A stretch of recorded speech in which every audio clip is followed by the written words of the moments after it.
Assalamualaikum warahmatullahi wabarakatuh, sahabat sejuta kisah. Semoga saja Anda masih selalu setia bersama kami, channel yang setiap hari selalu menyuguhkan cerita-cerita misteri yang menarik. Dan untuk kesempatan kali ini kami akan berbagi sebuah kisah nyata misteri yang berjudul Mendapat Teror Hantu Kasar di Tengah Malam. Ini adalah kisah pengalaman horor keluarga saya diteror hantu kasar pada tengah malam saat tinggal di ladang yang memang terkenal angker. Kejadian ini terjadi sekitar tahun 1990-an. Ketika itu saya masih sekolah SD, mungkin sekitar kelas 4, saya tak terlalu ingat. Yang jelas malam itu kami sedang menginap di ladang karena harus menunggu padi yang mulai menguning. Setiap menjelang masuk musim panen, ladang memang harus ditunggu jika tak mau babi-babi liar berpesta pora setiap malam. Kemudian pada esok harinya, gantian burung-burung pipit yang akan merampas bulir-bulir padi yang hampir matang.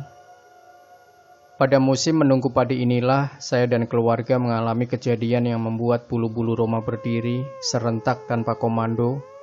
Pokoknya horor banget deh. Apalagi kejadiannya saat malam hari, dan ladang kami letaknya sangat jauh dari perkampungan. Kalaupun kita berteriak sekencang apapun, tak bakal ada orang yang mendengar. Di ladang itu kami berempat, saya, bapak, emak, dan kakak, menempati sebuah sudung atau pondok dengan dinding pelupuh, yaitu dinding yang terbuat dari batang bambu yang dicacah dengan parang, kemudian dibelah sehingga membentuk seperti lembaran papan. Sudung kami ukurannya hanya sekitar 4 x 5 meter saja. Lokasinya berada di tengah-tengah ladang dengan hamparan padi yang mulai menguning di sekelilingnya. Tanah tempat ladang kami ini memang terkenal angker. Dulu setiap ada yang berladang di daerah ini selalu mendapatkan kemalangan. Selain mendapat teror dari hantu, tak sedikit pula yang mengalami sakit parah dan susah disembuhkan. Akhirnya orang-orang mencari daerah lain yang relatif lebih aman dan nyaman untuk membuka ladang. Orang-orang kampung kami di kaki Gunung Masurai di pedalaman Jambi menamai daerah ini Renah Limau Hantu. Konon katanya dulu memang ada sebatang jeruk limau yang tumbuh di sana dan itu dinamakan pohon limau hantu. Tak ada yang berani memetik buahnya. Jika ada yang coba-coba, tak lama berselang akan mengalami sakit parah. Di sebelah selatan, ladang kami berbatasan dengan lembah curam dengan pohon-pohon besar menjulang dari dasar lembah. Pohon besar itu sering jadi tempat persinggahan rangkong dan burung gagak. Kata bapak, di bawah sana ada air terjun, namanya air terlun Sungai Kering, yang oleh orang kampung dianggap sangat angker. Sungai ini aneh, sehari-harinya sering kering, sehingga dinamakan Sungai Kering. Meski sungainya sering kering, tetapi deru air terjunnya terdengar jelas, bahkan hingga jarak sangat jauh. Dan memang setiap saya mencoba pergi ke pinggir ladang dan menatap ke arah lembah, bulu tengkuk sering berdiri. Saya pun tak punya nyali berlama-lama di sana. Bahkan saat malam hari dan suasana hening, dari dasar lembah itu akan terdengar suara seperti air terjun yang jatuh, dan suaranya sangat kentara sekali. Entah bagaimana ceritanya, bapak dan emak bisa berani membuka lahan di Renah Limau Hantu dan persis di pinggir lembah air terjun Sungai Kering ini. Padahal sudah belasan tahun tak pernah ada orang yang berani menggarap lahan di daerah itu karena banyak kejadian aneh menimpa mereka. Ketika masih kecil, dulu saya tak paham tentang hal itu. Namun setelah mulai dewasa dan mendengar banyak cerita orang-orang, barulah saya paham bahwa daerah itu memang angker dan berbahaya. Kita orang bertuhan, pasrahkan saja semuanya dan minta perlindungan kepada Yang Maha Kuasa. Kata bapak saat kutanya, kenapa dulu berani membuka ladang di tempat angker tersebut. Malam itu cuacanya dingin sekali dan agak gerimis. Setelah makan malam, kami berempat langsung tidur. Di luar gelap gulita. Di dalam sudung hanya ada cahaya dari sisa bara perapian di dapur. Saya kurang tahu berapa lama kami tertidur hingga teror itu membuat kami semua terbangun. Awalnya kami mendengar suara riuh dari kejauhan. Kemudian suara itu kian mendekat ke arah sudung kami. Saya membuka mata dan memasang telinga agar bisa mendengar lebih jelas. Seperti suara serombongan orang sedang merapal mantra. tapi tak sepatah kata pun dari suara itu yang saya mengerti. Padahal suaranya sangat jelas terdengar. Semakin lama semakin ramai, tak ubahnya seperti sedang berada di pasar pagi yang dihadiri banyak orang. Saya merasa ada yang aneh, apalagi ku dengar emak perlahan berbisik membangunkan bapak. "Ada suara apa itu, Pak? Ayo bangun."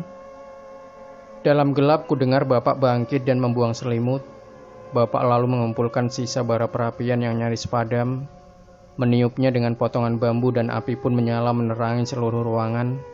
Kami semua duduk tanpa berkata-kata. Kulihat bapak menyambar sebilah parang dan mendekat ke arah jendela, berusaha mengintip ada rombongan apa kiranya yang sedang menggelar pawai lewat depan sudung kami. Tapi bapak tak melihat apa-apa, hanya kegelapan di luar sana. Teror itu tak hanya berupa suara seperti orang sedang merapal mantra saja, namun diiringi seperti ribuan langkah kaki yang sedang berlari kencang. Rumpun-rumpun bambu dan semak belukar di utara sudung kami seperti bertumbangan. Rombongan itu berlari kencang ke arah timur, terus menjauh, dan akhirnya suasana kembali hening. "Suara apa tadi itu, Pak?" Emak memberanikan diri bertanya dengan suara bergetar. Saya beringsut memepet tubuh emak. Kulihat kakakku juga tak mau jauh dari emak. "Itu suara hantu kasar. Anak-anak jangan ribut," kata bapak. Saya tak bisa membayangkan bagaimana rupa si hantu kasar itu. Dari cerita yang pernah ku dengar, sosoknya tinggi dan besar, bermata merah, dengan bulu lebat dan kasar seperti ijuk di sekujur tubuhnya. Membayangkan sosok seperti itu bikin saya tambah ciut. Dan ternyata teror hantu kasar itu belum berakhir sampai di situ. Kira-kira 5 menit setelah suara heboh itu melintas depan sudung, tiba-tiba di kejauhan kembali terdengar suara riuh seperti tadi. Semak belukar seperti roboh bertumbangan yang disusul dengan racauan serombongan orang seperti merapal sesuatu.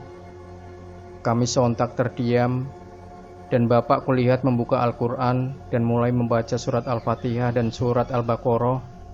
Tentu saja dengan suara lirih dan bergetar, tetapi saya masih bisa mendengar jelas bahwa bapak sedang mengaji. Teror suara rombongan hantu kasar itu terdengar jelas melintas, sangat dekat dari tempat kami, tetapi mereka tak terlihat oleh mata. Namun, untungnya kemudian suara itu terus menjauh dan tak kembali lagi. Keesokan harinya, kami mengecek kondisi semak belukar dan rumpun bambu yang semalam seperti ambruk dipijak rombongan hantu kasar itu, dan anehnya, tak ada satupun pohon dan bambu yang patah.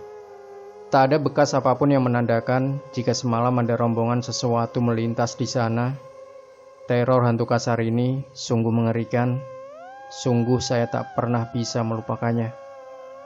Demikian sahabat Sejuta Kisah, jangan lupa berikan komentar Anda, like, share video ini, subscribe channel Sejuta Kisah, dan kembali nantikan cerita-cerita misteri terbaru dari kami. Wassalamualaikum warahmatullahi wabarakatuh.